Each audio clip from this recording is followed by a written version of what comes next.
Hello and welcome to the latest Agenda podcast from the Blood Red channel with myself, Matt Addison, alongside my Liverpool.com colleague, James Martin.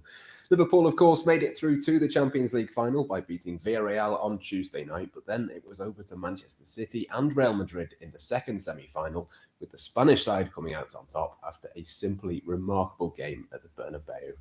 That means that Liverpool now know who they'll face in Paris on May the 28th, just 3.5 weeks away, James. It's very, very close. Plenty more important matches to come before then. But I suppose this was just about the result that Liverpool wanted in the Real Madrid-Manchester City game, even though, of course, Real Madrid, it's not going to be easy. Yeah, I think so. I think we were all sort of rooting for a Man City defeat right up until the point when it was full time, and you're thinking, okay, now we've willed a Real Madrid game upon ourselves. I think it's probably the lesser of two evils, and it's certainly the slightly less stressful of two evils in the sense that, of course, we've had City in the FA Cup, we're chasing against them in the Premier League. Having to face them on yet another front would have been mentally exhausting, if nothing else. I think, I'm more confident against Real Madrid. We saw it in the first leg. I mean, of course, Real Madrid pulled it back to just one goal, but for a time there, they were getting pulled apart by Manchester City. We saw it in the second leg against Chelsea, that there were large periods where they were outplayed. I think man for man and tactically, the English sides are probably stronger than Real Madrid at this moment in time. It's just their sort of weird affinity with the Champions League means that you'd never rule them out. But yeah, on the whole, pleased to avoid City. I think that is the overriding kind of reminder, isn't it, from that other Champions League semi-final tie. Real Madrid looked out of it for long periods. They looked out of it on 90 minutes. Obviously, then the goal comes from Rodrigo to kind of save them. I mean, that's the kind of thing, isn't it, that you'd probably look at as not so good for Liverpool. I suppose there is a kind of argument that it kind of feels like after what Real Madrid have just done there, maybe the name is just sort of on the trophy already. But I suppose, either way, it was never going to be easy for Liverpool. Of course, it's a Champions League final. Yeah, of course. And I think you could have viewed it in a similar light, whichever way it went. If City had sort of weathered the late storm and come through it, you'd have said, oh, well, they've reached the final last year. They've been getting a step closer every time. Maybe their name's on it. So either way, I think Liverpool will have something to say about it. And in many ways, Liverpool can argue the narrative in their favour. It's like Mo Salah was saying, wasn't it, about how he fancied Real Madrid after losing last time. He kind of wants to level those scores up. Maybe it'll work in Liverpool's favour. But like you say, incredible 90 minutes, not a shot on target, and then two of them come in stoppage time, and that's it. And like you say, that will scare Liverpool because we have seen this season they can be spotless for sort of 88 minutes maybe, and then there'll be a slight lapse in concentration. Klopp said it himself about people like Konate. That's one area of the game where it's something to work on, and Real Madrid won't let us have those kind of lapses. It will have to be a near perfect game, but that would have been the case against Man City too. Like you say, it's the Champions League final. Most of the time, you will have to be right at your best, near enough perfect if you want to win the Champions League. That goes without saying. Yeah, absolutely. Let's have a talk about that sort of narrative around it that obviously everyone knows, everyone listening to this podcast knows, everyone in the world knows, who knows football, what happened in the last game between them in the final. Of course, Liverpool, Real Madrid played last season, didn't they? But this is the real opportunity for Mohamed Salah to get his own back. Sergio Ramos not there, of course. Loris Karius certainly won't be playing for Liverpool in the final, but even so, it's an opportunity, I suppose, to put right the wrongs of what happened in the last final. Yeah, and I think that's good news for the players in terms of the motivation. It's odd to talk about because obviously it's a Champions League final, and they're all going to be desperate to win it. But it's even the slightest extra edge will help, and this is certainly a tie that will, a one-off match, I should say, that will come with plenty of that kind of edge. Like you say, Ramos is gone, but Salah, I don't think Salah would have ever viewed it as a personal rivalry. He will see that as the final that he was robbed of. Having whoever forced him off. The fact was he had to go off early and didn't get to influence that final. Of course, he had the Spurs game to somewhat make amends, but against the same opponent, it really will be that sort of chance that he's been waiting for. The fact that he was so open about it in the interview was interesting, and so for it to have panned out that way, it's got to go down as a boost. Like you say, it's an irresistible narrative. It's hard to know whether it favours anyone or not, but certainly it favours BT, that they'll enjoy the broadcast, I'm sure. Although they probably would have enjoyed the another clash with Manchester City to feed into that rivalry as well. But yeah, a replay of a recent final with lots of the same personnel is always going to be a tasty affair. And I think Liverpool have matured so much since then that they will fancy their chances of really laying down a marker and saying to Real Madrid, look, we've grown as a team. We're the better side now. Yeah, it's a completely different Liverpool team, isn't it, in terms of the mentality, the strength of character. You think of kind of what happened that season. We were kind of talking about, well, what if they'd have kept Coutinho for an extra few months? Obviously, he could have been an extra option to replace Mohamed Salah in the final. I think it's safe to say if Salah was to get injured, and obviously we hope that that's not the case, but Liverpool certainly have one or two more options now in that forward line than what they did then. But I suppose for Real Madrid, there are sort of one or two constants. Obviously, Karim Benzema is still there, Luka Modric, but I suppose Benzema in particularly kind of the one that you'd look at in terms of what they've done this season. You think of his penalty in the first leg of the semi-final was remarkable. Another penalty for him tonight. Benzema against Virgil van Dijk, I suppose, is probably one of the other strands to this as well.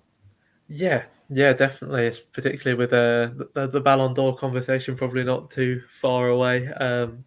You could easily see those two being right up in the conversation. And yeah, when they come up against each other in the showpiece final, that's bound to have a bearing on those kind of discussions. He's definitely a player who Liverpool will be extremely wary of. There's no point trying to talk him down, but I suppose there'll be maybe a shred of encouragement from the fact that he was very quiet on the night against Manchester City in the second leg. It was until that crazy stoppage time quite a mature Manchester City performance, the kind of showing you'd probably expect Liverpool to try and emulate against Real Madrid, to sort of exert that maybe slightly extra touch of class on the game and not get dragged into the sort of end-to-end craziness that Real Madrid managed to produce in the first leg and then right at the end of the second leg.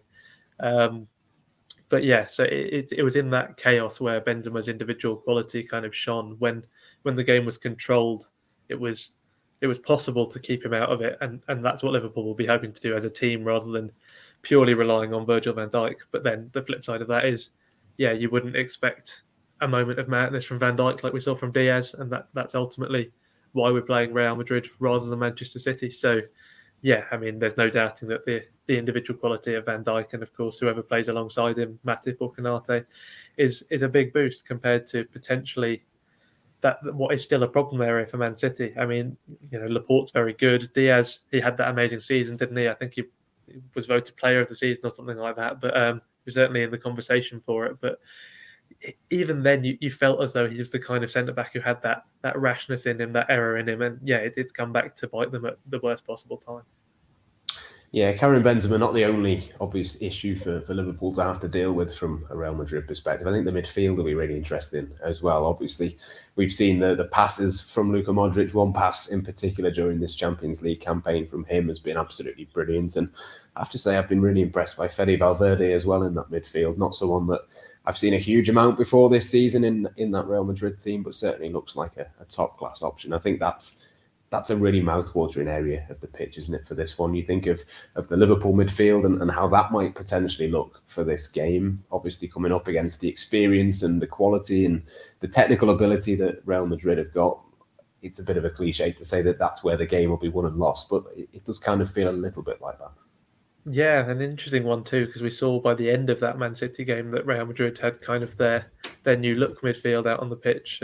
Kroos had gone off, Modric had gone off, and that some of the names you mentioned there had come to the fore a little bit more. Valverde looked very impressive. He's almost been hard to fit in this year, such as the embarrassment of riches at Real Madrid. He's been shifted out to the right wing quite often, which is not where you'd naturally picture him at all. But yeah, I agree. When he has played in the middle, that kind of all-action midfield, you'd almost say he looks like he'd slot in nicely under Klopp. But certainly you could see him being a nuisance if he does get the midfield berth against Liverpool. Then you've got Camavinga, who I thought was really good once he came on. He sort of played that bench role a lot this season. and has generally been impressive when coming on, which is no mean feat when generally that means deputising for one of Kroos or Modric, who, of course, are this season professionals, and it'll probably be the last hurrah for that. Well, we've been saying it for years, haven't we? But surely this is their last major final, at least as a duo. I mean, Kroos has a few good years left in him, I'm sure, but Modric is 36 now. There can't be too many more Champions League finals left in him, can there? So, yeah, Liverpool will be hoping to deny them the sort of fairy tale ending to that. And then, of course, there's Casemiro, who's just your archetypal nuisance defensive midfielder, very much in the same mould as Fabinho. He was very effective against Manchester City. These kind of technical moves in and around the area, he was there, he was breaking them up. And of course, Liverpool have looked to mimic that in recent times in terms of the quick give and goes. We were talking earlier, weren't we, about how it's not necessarily a team full of dribblers at Liverpool. It is about those kind of quick moves, quick transitions, and yeah, trying to bypass Casemiro with them will be certainly one of those key battlegrounds. Yeah, I think the interesting thing in terms of the Liverpool midfield, and again, we had a bit of a conversation around this earlier and did a piece actually for Liverpool.com that people can go and have a read around Naby Keita and Jordan Henderson. I suppose going into this final, assuming that everyone in the Liverpool team is fit, that's probably the key battle really in terms of the starting 11. I think you could pretty much pick the rest of it and kind of know what it was going to be. I think that's probably the most obvious one where you'd think there is a temptation to play Jordan Henderson because he's the Liverpool captain, but Naby Keita, he's just been so good. I suppose it could even be a little bit of a kind of revenge for him as well, of course, after what happened in the tie against Real Madrid last season. It looked like that might be the end of Naby Keita, where he could well come full circle. Yeah, I mean, I think there's probably one position up for debate in each kind of line of the pitch. So you've got Konate or Matip, you've got Keita or Henderson, and then you've got the front line, which is probably Salah, Mane plus one other. You'd imagine Diaz has done enough, but there's others in and around having that conversation. But yeah, I do think that midfield one is fascinating. It will be very difficult for Klopp not to pick Henderson just for purely, well, not purely non-footballing reasons. That's unfair to Henderson, who's obviously proved himself as an excellent footballer, and he still contributes positively when he plays. But just in addition to the footballing reasons, he's the captain of the club. He's lifted this very same trophy not so long ago. He has that leadership. He does bring that kind of experience to the table. But then Keita, he was preferred for the semi-final, second leg of the Champions League. He was preferred for the semi-final of the FA Cup against Manchester City. These are big games where Klopp has maybe shown his hand a little bit. Credit to Keita, who, like you say, has come back from absolutely nowhere. He looked done and dusted up to that Real Madrid game.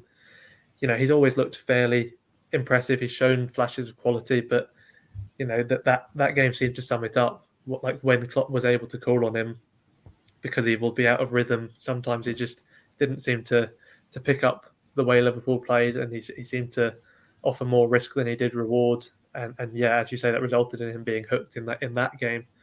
But yeah, a year, clearly a long time in football, as the cliche goes. And yeah, the fact that he could now be lining up as a starter once again in the final against the same team, it would be a very bold move, not just because of that game, although no doubt that will be playing in Keita's head. But yeah, for all the reasons we've discussed around Henderson, it's such a tough one to call. And personally, I'd be happy whichever name I saw on the team sheet. I think there's valid reasons to start either, but yeah, if we had to call it now, I think Keita's probably played his way into that team. Yeah, I just about agree with you, but it's just so hard to kind of not see Jordan Henderson within that lineup, and obviously still 3.5 weeks to go. So fingers crossed that Naby Keita can continue to stay injury free. He's done it for a good number of months now, so hopefully that can still be the case. But obviously, away from this, there's also the impact to think about with Manchester City. Obviously, they're not in the Champions League, they're not in the FA Cup, they've not won the Carabao Cup. They can only now win the Premier League. I suppose it can go one or two ways for them for this point, can't it? There's 4 games left for them, 4 games left for Liverpool. Either this result means that they just blow teams away for the last 4 and run away with the league and make sure that they end up with that. Or there is a slight possibility, and it has been mentioned by 1 or 2 Liverpool fans, certainly on social media, that potentially this could derail them a little bit. I suppose probably the former is maybe a little bit wishful thinking, but you never know. Yeah, it's possible. You'd have said that they're a stronger side than that mentally, but then you just said that they were a stronger side than we saw last night in terms of holding on with 2 or 3 minutes to go. The sheer level of the collapse shows that kind of collective neurosis is still there, particularly around the Champions League. And yeah, I mean the difference is, of course, they know they can win the league. They've done it almost on autopilot for a number of years, but they will have that hangover from the Champions League. They will have invested a lot in it, both physically and emotionally. Of course, they had the full 120 minutes, so in terms of the strain on the legs, that will play a slight part come the weekend. But yeah, I think the more important factor is that element of just how much they wanted it, how much they put into it, and the manner of the collapse. It's mentally tough, and it will take a big effort to bounce back from that. I think if they get through the next game, really, certainly the next 2 games, then it probably becomes a bit of a non-factor. It's just how they immediately react, how quickly they can pick themselves up, I think. But yeah, I think that there is that slight window. Is it Newcastle up next?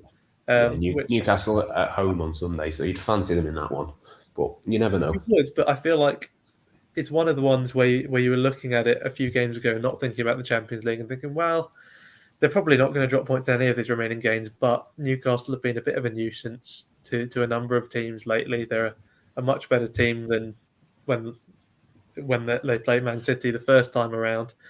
So yeah, you definitely still fancy them, but there could be there would be more no hope teams to face on the back of this kind of defeat. If they played Watford after this, they'd no doubt be routinely beating them 6 or 7-0 as normal. But yeah, I think there's a sliver of hope, but I don't think Liverpool can pin their hopes on that. I think they should just count their blessings in terms of the fact that City are only playing for 1 trophy now, Liverpool are playing for 4. Just let's revel in that a little bit rather than working out the permutations for that 1 remaining trophy that City can win.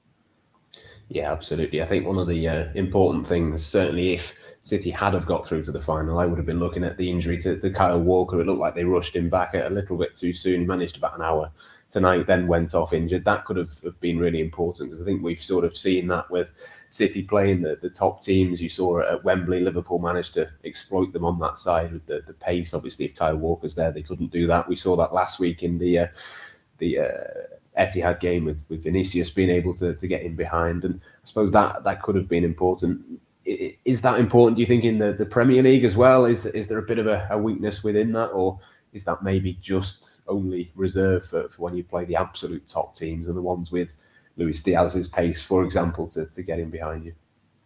Yeah, I think it's less of a factor in those Premier League games where they're expected to just control it throughout. I mean, their fullbacks essentially become midfielders. We know all about Guardiola and how he liked to invert them. So yeah, they're basically just extra bodies to keep the ball rather than necessarily doing too much one-to-one defending like we saw Kyle Walker being asked to do so much of against Vinicius. But then again, a lot of it is stylistic as well. Teams can play wide with aggressive wingers without being one of the best teams in the world. You look at the sides that they have left to face. You'd say maybe Wolves have the personnel to give it a go. You'd kind of wish that Adama Traore was still there, but you've got Neto, you've got Potentia, fitness depending. But these are the kind of players who could potentially cause problems if a makeshift fullback is in there. We saw Zinchenko come on in the Real Madrid game, which is, he played there at left back for a full season essentially, and didn't get too caught out. So you wouldn't say it's a glaring weak point. And then it also means you can move Cancelo over to the right, where, I mean, he's been a revelation on the left this season, but he is a more natural right back, you'd say. So again, certainly to the point where you're not going to worry about him playing on that side. So yeah, when they were playing Fernandinho there, 36-year-old Fernandinho, you're saying, okay, this is something most teams will look at and target. But yeah, with Zinchenko fit and Cancelo, I don't think that's going to be too much of a worry. No, hopefully Alan Saint-Maximin can prove you wrong at the weekend, but I wouldn't be betting too much on that. I wouldn't have thought. I suppose just to sort of finish then, obviously Liverpool and Real Madrid, very much kind of traditional Champions League winners. Manchester City were and will continue to try and win it for the first time. I suppose that's probably something that Liverpool fans are thinking about as well, isn't it? It's kind of reserving these big wins, the big trophies, the European Cups. It's not something that City have done yet, and it's another season now where they're not going to be able to do that. Yeah, I mean, it's great. I mean, it's pretty remarkable just that neither Man City nor PSG have lifted the European Cup, given the sheer scale of the finances pumped into both projects. It shouldn't be possible, but it shows that what Liverpool fans always say has an element of truth to it. You know, people sometimes mock, don't they? They scorn when people talk about, the power of Anfield on European nights, talk about the weight of history sort of almost transmitting to the players on the pitch. But you look at this kind of glaring anomaly of the fact that PSG and Man City have just had so little luck in the tournament. You have to conclude that there's something to it. I mean, the European pedigree does still count for something. It doesn't even matter to some extent who's out on the pitch. I mean, we saw it we've seen some fairly mediocre Real Madrid sides lift the trophy. I mean, on paper, they should have probably lost to both Man City and Chelsea this season. Going back further, of course, Liverpool were not the best team in Europe in 2005, but they had that belief just generationally. You're playing for Liverpool Football Club. It brings with it this kind of intangible quality that whoever's playing in that shirt will feel. And another season where Man City players don't feel that can't be a bad thing when we're destined to be competing against them every year for years to come. As long as we can delay it, then it's going to be a boost. And let's face it, as a fan, it's enjoyable to be able to say another year without a European Cup for Man City. So hopefully the gap widens to 7 in 3.5 weeks' time. Yeah, absolutely. The countdown well and truly on to that match. 4 games left in the Premier League title race, an FA Cup final to look forward to before then against Chelsea as well, and now a Champions League final against Real Madrid. Make sure to subscribe to our YouTube channel. Keep checking out the content on the website as well, liverpool.com and the Liverpool Echo for all of your latest news and analysis. Plenty more podcasts coming your way as well, but for the time being, that's all we've got time for here on the Latest Agenda podcast. It's goodbye for now.